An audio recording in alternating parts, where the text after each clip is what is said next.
வணக்கம். இன்றைக்கி நம்ம எங்கே போகிறோம் அப்படின்னா, தேனி மாவட்டத்தில் தேனிக்கு அருகே இருக்கக்கூடிய மலை மேல் அமைந்துள்ள கைலாசநாதர் சிவன் கோவிலுக்கு தான் போகிறோம். இந்த கோவில் எங்கே இருக்குது அப்படின்னா, தேனியிலிருந்து பெரியகுளம் செல்லக்கூடிய வழியில் லட்சுமிபுரம் அப்படின்னு ஒரு ஊர் வரும். அந்த ஊரை தாண்டினோடனே கைலாசப்பட்டின்னு ஒரு ஊர் வரும். அந்த கைலாசப்பட்டியில் இடதுபுறமாக ஒரு ஆர்ச் இருக்கும். அந்த ஆர்ச் வழியாக உள்ளே வரணும். கொஞ்சம் தூரம் உள்ளே வரணும். உள்ளே வந்தோம்னா கொஞ்சம் தூரம் போனோம்னா அந்த மலை அடிவாரத்தில் நம்ம அந்த மலை அடிவாரத்துக்கு போயிடலாம். மலை மேலே தான் அந்த கோவில் இருக்குது. போகிற வழியில் நம்ம இயற்கை காட்சிகளை ரசிச்சுக்கிட்டே போகலாம். இப்போ இங்கே பாருங்கள், ஒரு அழகான காட்சி. ஒருத்தர் ஆடுகளை அப்படியே ஓட்டிக்கிட்டு போகிறாரு. எய்த்தாப்பில் ஒரு மலை தெரியுது பாருங்கள், அழகான மலை. அதுக்கு பேர் சொர்க்கமலை. சரி, இப்போது இந்த கோவிலுடைய சிறப்புகள் என்ன அப்படின்னா, இது தென் கைலாயம் என்று பக்தர்களால் அழைக்கப்படுகிறது. இப்போ இந்த இடத்துல வந்தோடனே வலதுபுறமாக திரும்புகிறோம். திரும்பி உள்ளே போகிறோம். இப்போ தென் கைலாயம் என்று பக்தர்களால் அழைக்கப்படுகிறது. நிறைய சித்தர்கள் இங்கே வழிபட்டு சென்றிருக்கிறார்கள். அகத்திய முனிவர் இந்த கோவிலுக்கு வழிபட்டு சென்றிருக்கிறார்.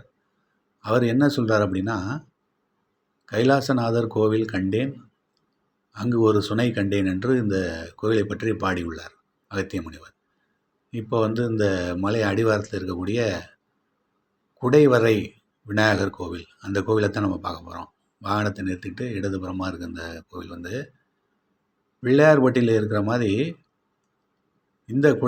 இதுவும் ஒரு குடைவரை கோவில், மிகவும் சிறப்பானது. பாறையை குடஞ்சி அந்த பிள்ளையாரை செதுக்கியிருப்பாங்க. நல்லா அழகாக இருக்கும். அந்த பாறை பின்னாடி தெரியுது பார்த்தீங்களா, அந்த செவத்துக்கு பின்னாடி அந்த பாறையை குடஞ்சி தான் அந்த விநாயகரை செதுக்கியிருப்பாங்க. இந்த விநாயகரை வணங்கி விட்டு மேற்கொண்டு இப்போ அந்த மலை மேலே நம்ம போய்கிட்டுருக்கோம். என்ன அப்படின்னா, இந்த மலைக்கு மேற்கு புறமாக மேற்கு தொடர்ச்சி மலைகள் இருக்கும். அந்த மேற்கு தொடர்ச்சி மலைகள் இந்த கைலாசநாதர் கோவிலுக்கு ஒரு திருவாட்சியை போன்று அமைந்திருப்பதாக கூறப்படுகிறது. அந்த மேற்கு தொடர்ச்சி மலைகளை இந்த மலை மேலே நின்று நம்ம பார்க்கலாம். 2-3 இடங்கள்லேருந்து இந்த மலைகளை பார்க்கலாம். ரொம்ப அழகாக இருக்கும். மிகவும் ஒரு பழமையான ஒரு கோவில். சட்டநாத முனிவர் இந்த கோயிலில் இந்த மலை மேலே தியானமெல்லாம் பண்ணியிருக்காரு. அதனால் தியானமலை என்றும் அழைக்கப்படுகிறது. இங்கே இயற்கையாக அமையப்பெற்ற ஒரு சுனை ஒன்று இருக்கிறது. மருத்துவ குணம் வாய்ந்ததாக கூறப்படுகிறது. இந்த மாதிரி இடங்களுக்கெல்லாம் வரும்பொழுது நமக்கு ஒரு ரிலாக்ஸ் மாதிரி இருக்கும். ஒரு சின்ன ஒரு மனசுக்கு ஒரு ரிலாக்ஸாக இருக்கும். மனசுக்கு ஒரு அமைதியை கொடுக்கும்.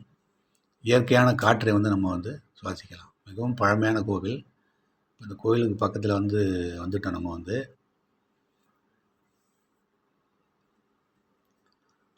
அதாவது திருவண்ணாமலை போன்று இங்கும் பௌர்ணமி கிரிவலம் மிகவும் சிறப்பாக இருக்கும். அப்புறம் சிவனுக்குரிய விசேஷ நாட்களில் மிகவும் சிறப்பாக விசேஷமாக இருக்கும். இங்கே பக்தர்கள் நிறைய வருவாங்க. இப்போ கோவிலுக்கு பக்கத்தில் நம்ம வந்துட்டோம். இப்போ உள்ளே போய் பார்க்கலாம்.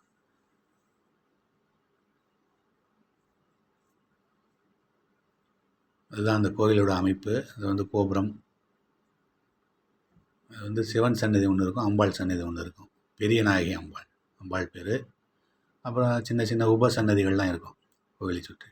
இப்போ கோவிலுக்கு இடதுபுறமாக அந்த படி வழியாக இறங்கி வந்தோம்னா அந்த சுனை ஒன்று இருக்கும்.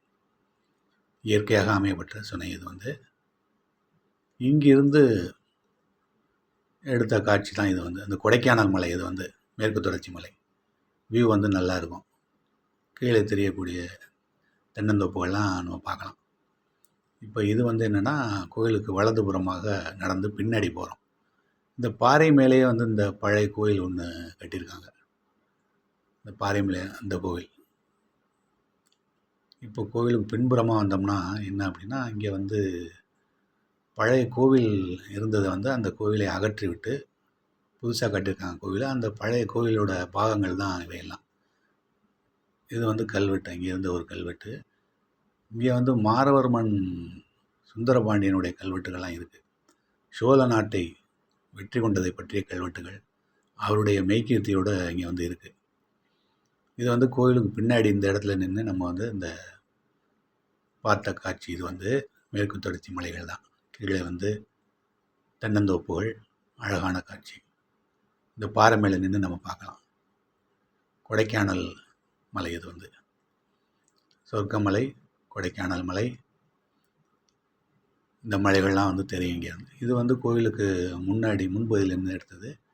இது என்னென்னா அந்த ஆண்டிப்பட்டி மலைகள்லாம் தெரியும். தேனி மாவட்டத்துடைய பல பகுதிகளும் நமக்கு வந்து தெரியும். முடிந்தால் நீங்களும் ஒரு முறை இந்த கைலாசநாதரை சென்று தரிசித்து விட்டு வாருங்கள். நன்றி, வணக்கம்.